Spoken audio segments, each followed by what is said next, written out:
Bismillahirrahmanirrahim. Assalamualaikum warahmatullahi wabarakatuh. Allahu akbar.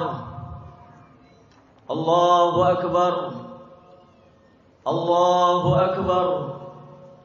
La ilaha illallah wallahu akbar. Allahu akbar walillahil hamd.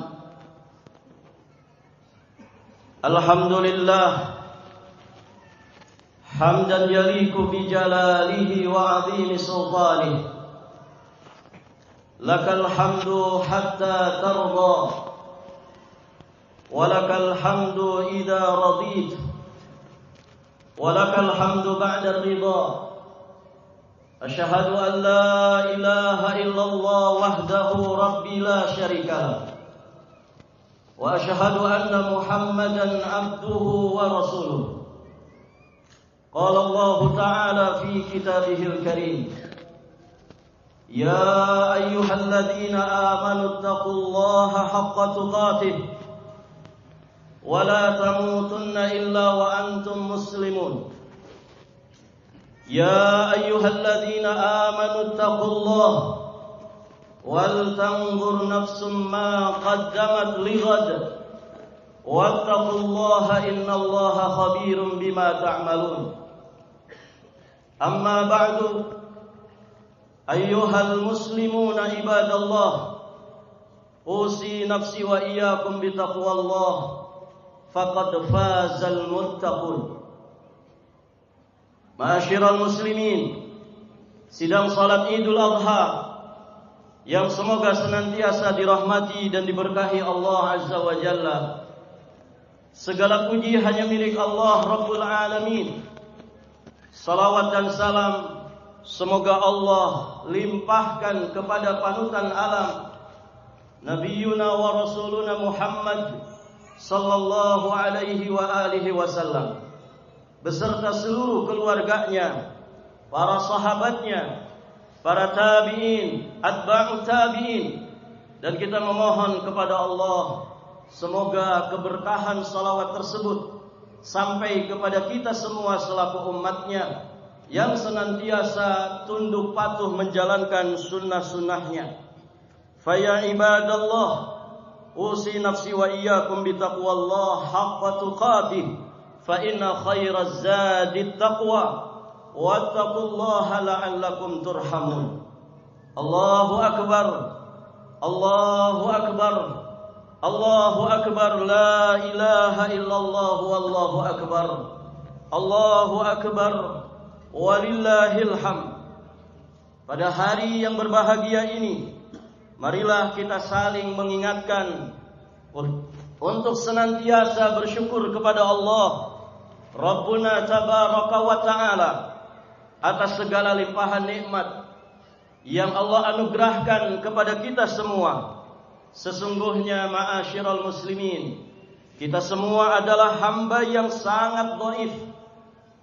Kalaulah bukan karena taufik, hidayah dan inayah dari Allah Subhanahu wa ta'ala, demi Allah, kita ini bukan siapa-siapa dan kita tidak akan pernah bisa berbuat apa-apa. Ma'asyiral muslimin, dari sinilah kita sadar bahwa kita semua adalah hamba Allah Subhanahu wa ta'ala yang berbolak-balik dari satu nikmat kepada nikmat Allah Subhanahu wa ta'ala yang lainnya. Maka tidak pernah satupun detik yang kita lewati dalam hidup dan kehidupan kita yang sepi dari nikmat Allah Subhanahu wa ta'ala. Khatib juga mengingatkan kepada jamaah sekalian, kaum muslimin dan muslimat, bahwa saat ini kita sedang berada di dalam lingkaran nikmat Allah Subhanahu wa ta'ala yang begitu mulia dan sangat agung sekali, yakni bulan Dzulhijjah.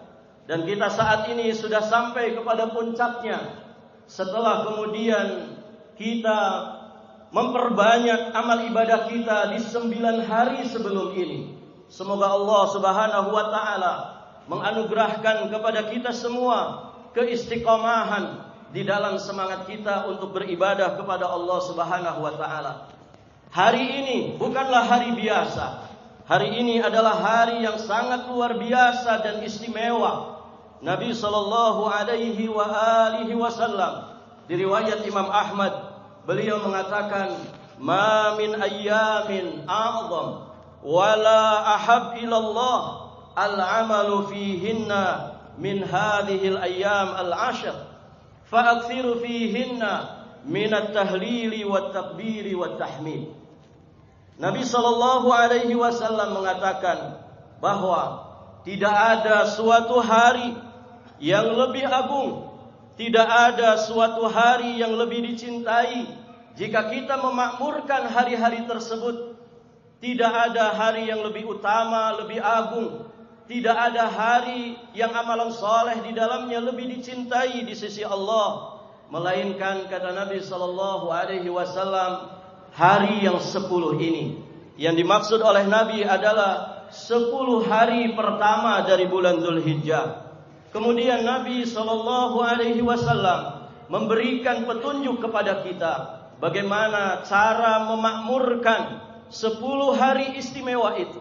Kata Nabi sallallahu alaihi wasallam, perbanyaklah membaca tahlil, perbanyaklah membaca takbir, perbanyaklah membaca tahmid, atau yang kita kenal dengan istilah takbiran. Ayyuhal mu'minuna ibadallah, Allahu akbar, Allahu akbar, Allahu akbar, la ilaha illallah, wallahu akbar, Allahu akbar walillahil hamd. Hadis yang mulia ini selain menjelaskan kepada kita tentang keutamaan 10 pertama dari bulan Dzulhijjah, hadis ini juga menjelaskan kepada kita, mengingatkan kita semua supaya memperbanyak tahlil, takbir dan juga tahmid. Pertanyaannya, apa rahasia di balik perintah Nabi sallallahu alaihi wasallam di dalam hadis ini? Mengapa kemudian setiap ada hari raya bagi kaum muslimin, Nabi sallallahu alaihi wasallam membimbing kita supaya kita bertakbir kepada Allah, mengagungkan Allah, membesarkan Allah dengan segala kekuasaannya di hari raya tersebut. Hadirin jamaah yang dirahmati Allah, para ulama menegaskan, pada umumnya manusia di hari raya mereka bergembira, mereka berbahagia, mereka bersenang-senang. Maka dengan kasih sayang Allah dan juga Rasulnya, Allah dan Rasulnya tidak mau kaum muslimin kemudian kegembiraan mereka itu melalaikan dari zikrullah, melalaikan mereka dari mengingat Allah Azza wa Jalla. Maka disinilah hikmah kenapa Nabi sallallahu alaihi wasallam memerintahkan kita untuk mengiringi hari-hari raya seperti ini dengan takbir. Nabi sallallahu alaihi wasallam menyampaikan bahwa ayyamut tasyrik, ayyamu aklin wa syurbin wa dzikrin lillahi ta'ala. Hari-hari tasyrik, yakni 3 hari ke depan, merupakan hari untuk kaum muslimin di mana mereka menyantap makanan dari daging kurbannya, mereka minum. Namun Nabi di penghujung hadis juga mengingatkan wa dzikrin lillahi ta'ala. Hari-hari itu juga adalah hari-hari untuk kita mawas diri, selalu berusaha menjadi ahli yaqdzah, yang jiwa dan raganya selalu terkait, selalu terikat dengan Allah Azza wa Jalla. Maka perbanyak zikir, perbanyak tahlil, perbanyak takbir dan juga tahmid. Ma'asyiral muslimin, sidang salat Idul Adha yang dimuliakan Allah Subhanahu wa taala. Inilah hikmah dari perintah Nabi supaya kita berzikir di hari raya, supaya kegembiraan kita dalam nuansa pahala berbeda dengan kebahagiaan, kegembiraan dan juga kesenangan serta kelezatan ahli maksiat. Ma'asyiral muslimin, orang-orang yang bermaksiat kepada Allah, saat mereka bermaksiat, mereka merasakan yang namanya kesenangan. Mereka merasakan yang namanya kelezatan. Mereka merasakan yang namanya kegembiraan. Karena memanglah demikian sebagaimana disebutkan oleh Nabi, wa huffatin nar bisyahawat. Neraka itu dikelilingi dengan segala sesuatu yang sesuai dengan selera hawa nafsu. Itulah dosa dan maksiat. Namun ma'asyiral muslimin, para ulama menegaskan, dan ini harus dicamkan oleh siapapun para pecandu maksiat, bahwa hadirin ma'asyiral muslimin, kelezatan yang dirasakan oleh ahli maksiat saat mereka bermaksiat kepada Allah hanyalah kelezatan yang sesaat, yaitu di saat mereka bermaksiat. Jika mereka bermaksiat 1 jam, maka kelezatannya hanya mereka rasakan 1 jam itu saja. Untuk kemudian ma'asyiral muslimin berubah akan menjadi hisab dan azab jika dia tidak segera taubat kepada Allah. Kemudian kelezatan maksiat sejatinya merupakan kesenangan yang menipu, yang dipermainkan oleh syaitan. Kelezatan yang mereka rasakan di saat mereka bermaksiat juga hanya menimpa jasad mereka saja. Padahal hakikat kebahagiaan adalah bahagianya hati kita. Hadirin ma'asyiral muslimin, setelah mereka bermaksiat kepada Allah, maka berakhir pula kenikmatan dan kelezatannya, sehingga mereka kembali merana. Untuk selanjutnya mereka akan mencari dan terus mencari peluang-peluang berikutnya untuk bermaksiat kembali. Iya dan billah, itulah yang disebut dengan candu maksiat, yang dikatakan inna min jaza'is sayyi'ah as-sayyi'atu ba'daha. Sesungguhnya di antara balasan dari satu kemaksiatan akan muncul setelah itu kemaksiatan-kemaksiatan berikutnya. Ma'asyiral muslimin, sidang salat Idul Adha yang dimuliakan Allah, yang dirahmati Allah Azza wa Jalla, maka jadikanlah momentum Idul Adha ini sebagai sarana bagi kita untuk memuhasabah diri, introspeksi diri, meningkatkan kualitas iman, ilmu dan juga amal soleh kita, sehingga Idul Adha yang kita jalani mendapatkan berkah ilahi. Allahu Akbar, Allahu Akbar, Allahu Akbar, la ilaha illallah wallahu akbar. Oleh karenanya para ulama kita mewanti-wanti jangan sampai nikmat Allah Azza wa Jalla yang besar ini kemudian berubah menjadi petaka gara-gara kita tidak ngerti bagaimana memakmurkan hari-hari istimewa ini. Nabi sallallahu alaihi wasallam pernah mengingatkan kita tentang 5 petaka dunia yang akan terjadi akibat kedurhakaan manusia. Abdullah bin Umar radhiyallahu taala anhuma, beliau pernah berkata, "Aqbala alaina Rasulullah sallallahu alaihi wasallam."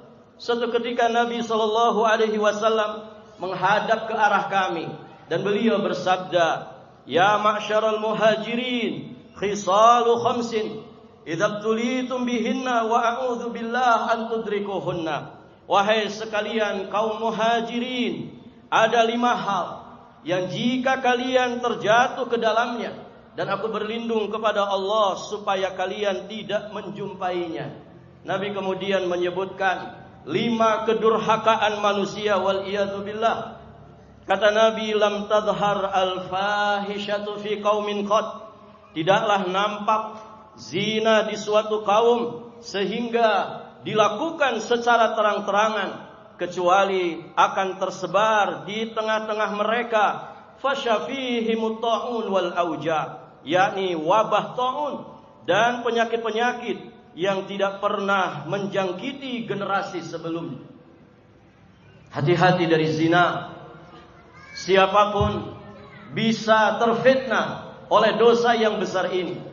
Masing-masing umat mereka mendapatkan fitnah, dan fitnah umat ini diantaranya adalah selain harta, wanita.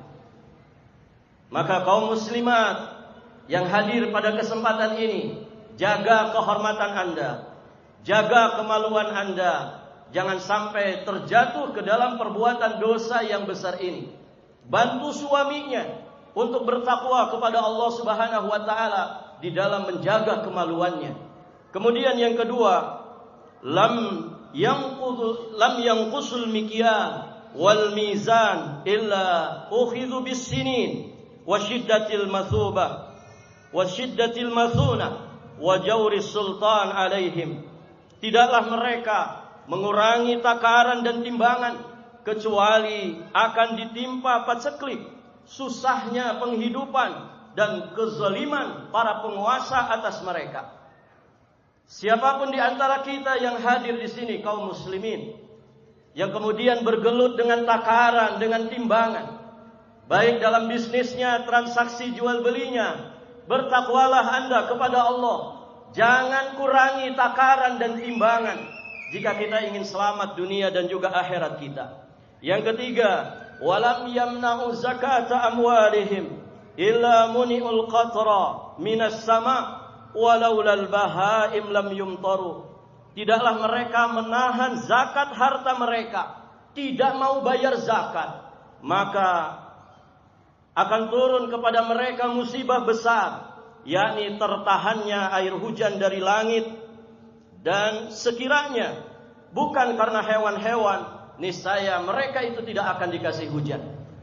Ma'asyiral muslimin, orang-orang yang diberi keberlimpahan harta oleh Allah Azza wa Jalla, jangan lupa setiap tahunnya ada kewajiban mengeluarkan zakat. Tidak banyak zakat yang ditetapkan dalam syariat kita, hanya 2,5% dari harta yang kita miliki.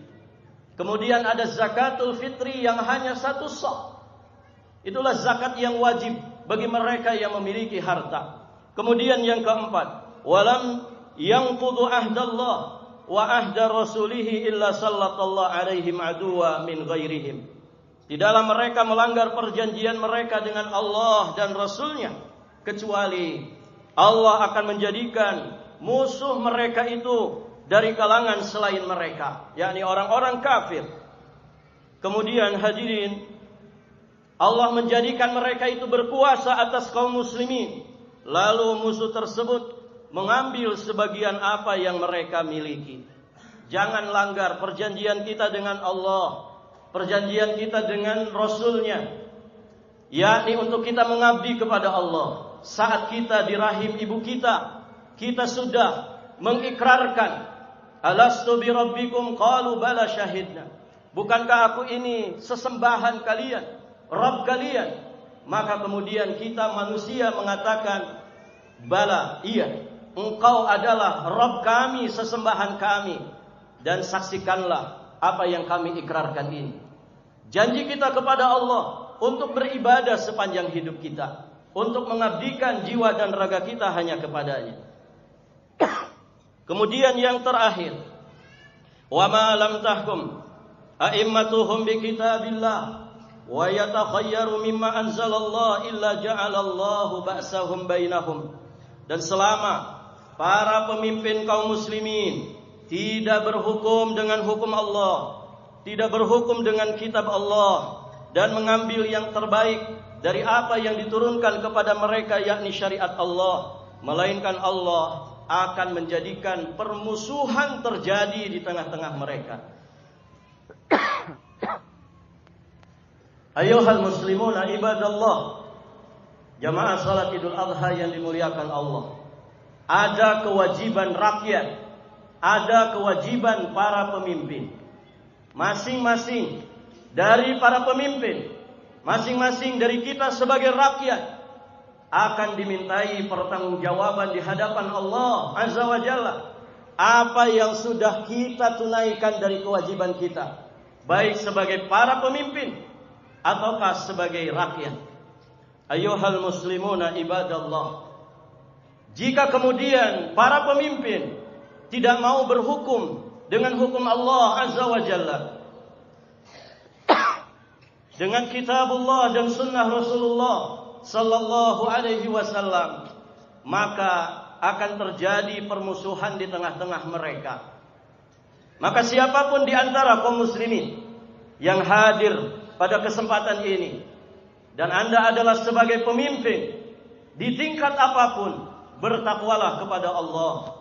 Amanahlah di dalam kepemimpinan, karena sesungguhnya ada hisab yang menanti, ada azab yang menanti jika kita tidak amanah, jika kita tidak bertanggung jawab atas kepemimpinan kita. Ayuhal muslimuna ibadallah, tentu kita semua berharap kebaikan dari Allah Subhanahu wa taala. Kita juga berlindung kepada Allah dari segala keburukan. Maka dari apa yang dipaparkan, satu kesimpulan bagi kita semua, bahwa momentum Idul Adha ini harus menjadi momentum yang terbaik bagi kita untuk sama-sama kembali kepada Allah Azza wa Jalla. Karena kerusakan di daratan dan di lautan itu disebabkan karena dosa kita semua. Allah menginginkan kita kembali kepadanya. Allah berfirman, "Dhaharal fasadu fil barri wal bahr bima kasabat aydin nas liyudhiqahum ba'dalladzi 'amilu la'allahum yarji'un." Telah tampak kerusakan di daratan dan juga di lautan disebabkan oleh ulah tangan manusia, disebabkan oleh dosa dan kedurhakaan manusia, supaya Allah merasakan kepada mereka sebagian kecil dari akibat dosa mereka itu. Kemudian di penghujung ayat, inilah poinnya, la'allahum yarji'un, supaya mereka itu kembali kepada Allah Azza wa Jalla. Ma'asyiral muslimin, rehatkan jiwa kita, rehatkan hati kita dengan taat kepada Allah dan meninggalkan semua dosa dan maksiat. Sahabat yang mulia Ali bin Abi Thalib menyampaikan, rahatun nafsi fi qillatil asam, rehatnya jiwa kita ada pada sedikitnya dosa. Warahatul qalbi fi qillatil ihtimam, dan rehatnya hati kita adalah dengan mempersedikit perhatian kita kepada dunia ini. Kemudian kami tutup dengan nasihatnya Ibunda Aisyah radhiyallahu taala anha wa ardhaha. Beliau di satu maqalatnya pernah menyampaikan, innakum lan talqawallaha bi syai'in khairin lakum min qillatiz dzunub. Sesungguhnya hal yang terbaik bagi kalian ketika kalian nanti menghadap Allah Subhanahu wa taala adalah membawa dosa yang sedikit. Ma'asyiral muslimin, di antara bagian daripada bekal ketakwaan nanti saat kita mati menghadap Allah Subhanahu wa taala, kita membawa dosa yang sedikit. Mengapa demikian? Karena kita menghadap Allah tanpa dosa tentu berat bagi kita. Manusia tempat salah dan lupa. Maka yang bisa kita perjuangkan, bagaimana saat nanti kita dijemput oleh malakatul maut, kita membawa bekal sedikit dosa. Karena itulah kata Ibunda Aisyah, di antara bekal terbaik untuk menghadap Allah Azza wa Jalla, tentu selanjutnya kita memperbanyak taat kita kepada Allah Azza wa Jalla. Semoga Allah Subhanahu wa taala menganugerahkan kepada kita semua iman dan Islam sampai nanti kita diwafatkan Allah Subhanahu wa taala. Semoga Allah menganugerahkan nikmat sunnah kepada kita semua, karena tidak ada jalan kebaikan, tidak ada jalan keselamatan untuk kita finish selamat di surga Allah kecuali menempuh jalan yang sudah dinyatakan sebagai orang yang selamat sampai nanti surga Allah Subhanahu wa taala. Itulah jalan sunnah Rasulullah sallallahu alaihi wasallam. Semoga Allah menganugerahkan kepada kita keistiqomahan di dalam semangat kita untuk beriman, untuk menuntut ilmu, untuk beramal saleh. Karena ma'asyiral muslimin, tidak ada yang menghentikan kita dari amal saleh kecuali kematian. Itulah prinsip hidup seorang muslim. Zulhijjah bisa lewat, Muharram nanti di bulan depan yang juga bulan suci bisa lewat. Namun hadirin jamaah yang dirahmati Allah, amal kita tidak boleh berhenti, karena tidak ada yang memisahkan kita dari iman dan amal saleh kecuali kematian. innallaha wa malaikatahu yusalluna 'alan nabi ya ayyuhalladzina amanu sallu 'alaihi wa sallimu taslima. Allahumma salli wa sallim 'ala nabiyyina Muhammad. Allahumma ighfir lil muslimin wal muslimat wal mu'minin wal mu'minat al ahya'i minhum wal amwat innaka sami'un qaribun mujibud da'awat ya qadiyal hajat. اللهم لا تدع لنا ذنبا إلا غفرته ولا دينا إلا قضيته ولا هما إلا فرجته ولا حاجة من حوائج الدنيا والآخرة إلا قضيتها يا أرحم الراحمين. اللهم انصر إخواننا المسلمين المستضعفين في غزة. اللهم انصر إخواننا المسلمين المستضعفين في فلسطين. اللهم انصر إخواننا المسلمين المستضعفين في كل مكان يا أرحم الراحمين. اللهم أصلح ولاة أمورنا. اللهم أصلح ولاة أمورنا. اللهم أصلح ولاة أمورنا وأئمتنا يا رب العالمين. اللهم ربنا ظلمنا أنفسنا وإن لم تغفر لنا وترحمنا لنكونن من الخاسرين. اللهم ربنا آتنا في الدنيا حسنة وفي الآخرة حسنة وقنا عذاب النار. سبحان ربك رب العزة عما يصفون وسلام على المرسلين والحمد لله رب العالمين. والسلام عليكم ورحمة الله وبركاته.